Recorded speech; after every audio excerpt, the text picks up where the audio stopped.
Hello, Namco Museum fans, and welcome to special episode 4.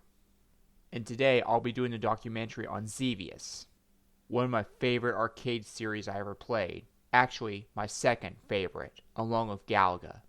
I played Xevious on Namco Museum Battle Collection on my father's PSP when I was 9 years old, and it's one of the first scrolling games developed by Namco. In the arcade game Xevious, which was released in 1982 by Namco, it takes place in South America, and it's a battle between mankind and aliens known as the Xevious. Your mission is to fight the Xevious forces and save Earth. You play as a ship called the Xevious, and your mission is to survive a horde of enemies until you reach the next area. No need to destroy them all, just survive.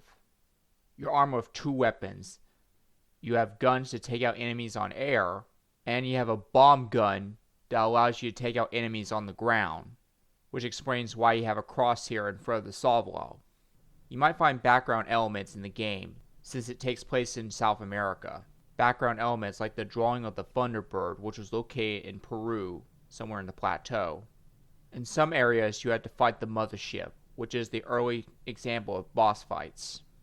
To destroy the mothership, you had to aim for the core.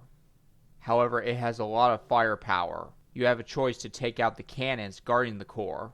However, there are air attacks when those orbs explode into shots, trying to get you. Some enemies have different abilities. Like the saucers, which is the beginner enemies, they spin away to retreat when you get close to them. The scout ships has the ability to shoot and then retreat. Scout fighters, which had the same moves as the saucer. However, due to its speed, it was very dangerous to intercept. I'm talking it's super fast. Blade ships, which I like to call them, can change direction to where you go. And those snow speeder-like ships can shoot and then retreat. Same with the disc ship, but only much faster. There are ground-based enemies in the game, such as the sphere cannons has the ability to fire, and super cannons and that kind of stuff. There are some ground-based enemies that do not attack, like those pyramids or the corkscrew-treaded tanks. Xevious was a very successful arcade game back in 1982, which make it an early example of scrolling games, and it spawns sequels. 1984 comes Super Xevious, which is the same game as Xevious but only much harder.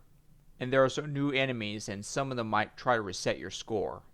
And there's another game that's released in the same year, but it's a spin-off.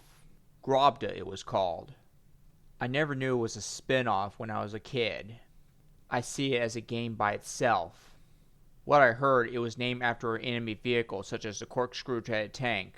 However, I see Grobda as a different game entirely. So I called the corkscrew-treaded tanks from Xevious Doras instead. In the arcade game Grobda was a gladiator battle tank piloted by humans. It takes place in the battle arena, and your main objective is to knock out the competition. When you destroy enemies, they cause explosions. And when an enemy is caught in the explosions, they'll blow up too, and you receive a bonus. Just make sure you don't get too close to the explosion. You have a shield to protect yourself, but it's temporary. It's powered by the energy bar. The shield will protect you, but it will eat away your energy. There are different types of enemies. The purple tanks, which are the standard beginner tanks you can take care of with one shot. Hyper tank, orange, and yellow have shields too. To take down the shields is keep shooting it until the shield is weakened. Yellow hyper tanks have stronger shields. Ferocias, which Strategy Wiki calls them, are gladiator robots. They move really fast, and they can shoot shots that can hold onto your tank. There are 2 colors, green and brown. And the Mobile Fortress was a heavily armored vehicle, and I believe the weak spot is the rotating cannon. There are 99 battle lanes. Now, back to the Xevious series. More Xevious sequels came to play. 1986 comes Super Xevious Gamnodazo. In the game, you had to solve some riddles until you reached the final boss. Never got that far because I don't know any riddles about the game. For an NES game, it was pretty hard. When 1988 came, comes Xevious Fardrod Saga. which was released on the MSX2 computers in Japan. There are two modes, Recon and Scramble. Recon is similar to the original Xevious. Scramble features new characters, new enemies, and new bosses. And you have 4 ships to play as, Salvalo, Salgretto, Zeodali, and Gamp Mission to join your ranks. Depending on how you set them, when you get killed in battle, you'll switch to another character. Xevious Fardra Densetsu, which was released in 1990 on the PC Engine Japan, has an official storyline about the Xevious universe. There are boss fights, power-ups, new enemies, and all kinds of stuff. Then came the 3D arcade game Salvalo, released in 1991. I was 13 when I discovered it on YouTube. You fly the Salvalo in first person and you must survive a horde of enemies while trying to reach your goal. And you're allowed to have 6 hits before you die. Been wanting to play that game since 2012. Good year for cinema. It was released on the Virtual Console on the Wii, but only in Japan. I learned that the hard way. Since Arcade Archives 2 was announced months ago, I was hoping Hamster Corporation add that game to the series. Xevious Arrangement Arcade version was an arranged version of Xevious in 1995 on Namco Classics Collection Volume 1. Similar to Xevious, but with improved backgrounds and new enemies. The bosses are also newer. However, I never completed that game because I keep getting killed and the level restarts all the time. Since it's a 2-player game, I might need a little help. There are 16 stages. 1996 came Xevious 3DG, which is a 3D arcade game. I was 12 when I discovered it on YouTube back in December 2011. 2 players can play at the same time. Player 1 plays as the blue Salvalo, and player 2 plays as the red Salvalo. In the game, you have to survive a horde of enemies until you reach the boss. There are power-ups in the game like the wide shot, powerful laser shot, and also the homing laser that allows you to target enemies, air or ground. When I was 13 years old, I got the PlayStation 1 version of Xevious 3DG, and I played it on the PlayStation 3. I played around with the music, and I found the arranged music in the game.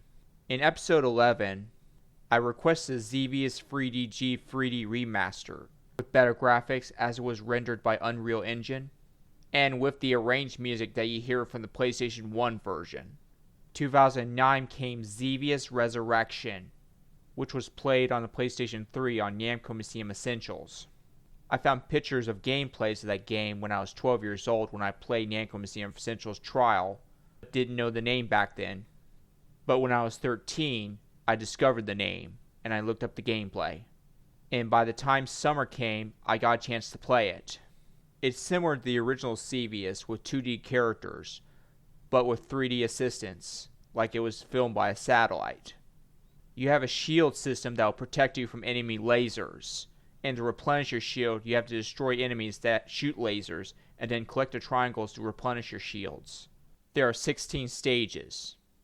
And stage 16 has the final boss. 2 players can play at the same time.